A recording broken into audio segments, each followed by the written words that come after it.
रोहित शर्माच्या नेतृत्वाखाली भारतीय संघाने सलग तिसऱ्यांदा आयसीसी चॅम्पियन्स ट्रॉफीची फायनल गाठण्याचा पराक्रम गाजवला। 2013 साली भारताने इंग्लंडला 5 धावांनी हरवून चॅम्पियन्स ट्रॉफी जिंकली होती, पण 2017 साली चॅम्पियन्स ट्रॉफीच्या अंतिम सामन्यात पाकिस्तानने भारताचा 180 धावांनी धुव्वा उडवला होता।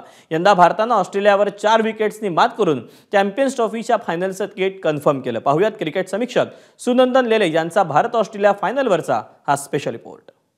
दणदणीत विजय आणि भारतीय संघाचा अंतिम सामन्यात प्रवेश झालेला आहे। होय, तब्बल 14 वर्षांच्या कालखंडानंतर नॉकआउट सामन्यामध्ये भारतीय संघानं ऑस्ट्रेलियाला पराभवाचा पद्धतशीर दणका दिलेला आहे। पद्धतशीर हा शब्द मी एवढ्याकरता वापरतोय, लक्षात घ्या तुम्ही की बॅटिंग, बॉलिंग आणि फिल्डिंग तिन्ही क्षेत्रामध्ये भारतीय संघाने वरचढ कामगिरी करून दाखवलेली आहे। सुरुवातीला पहिली बॅटिंग करण्याच्या वाचून ऑस्ट्रेलियन संघाला पर्याय नव्हता, कारण त्यांचं एकमेव बलस्थान होतं आणि ते म्हणजे त्यांची बॅटिंग। ती बॅटिंग करून चांगली धावसंख्या उभारायची, भारतीय संघावरती दडपण आणायचं, अशीच योजना ही ऑस्ट्रेलिया संघ बरोबर घेऊन फिरत होता। आणि आज मला वाटतं बऱ्यापैकी यश त्यांना त्याच्यात मिळालं, कारण कप्तान स्मिथ आणि अलेक्स केरी यांच्या अर्धशतकामुळे ऑस्ट्रेलियन संघानं 264चा धावफलक उभारून दाखवलेला होता। सामन्याच्या आदल्या दिवशी स्टीव्ह स्मिथ म्हणालेला होता की मधल्या ओव्हर्समध्ये भारतीय फिरकीला ऑस्ट्रेलियाचे फलंदाज कसं तोंड देतात याच्यावरती सगळं अवलंबून आहे।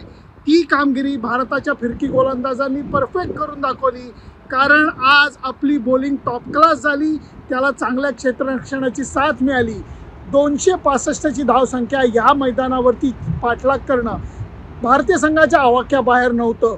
त्याचं कारण विकेट बॅटिंगला बऱ्यापैकी झालेलं होतं आणि ऑस्ट्रेलियाची बॉलिंग ही थोडीशी कमजोर होती। आणि नंतर जेव्हा पाठलागाचा बादशाह विराट कोहली सूत्र हाती घेतो तेव्हा गोष्टी बदलतात।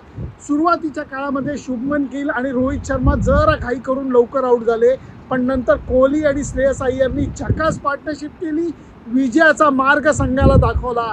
विराट कोहली चक्क शतकापासून 16 धावा बाकी असताना बाद झाला, जसा तो होत नाही, परंतु नंतर KL राहुलनी एक बाजू लावून धरली आणि जेव्हा दडपण किंचित वाढवायचा प्रयत्न ऑस्ट्रेलियाने केला तेव्हा हार्दिक पांड्याने 3 षटकार लगावले आणि दडपण उधळून दिलं।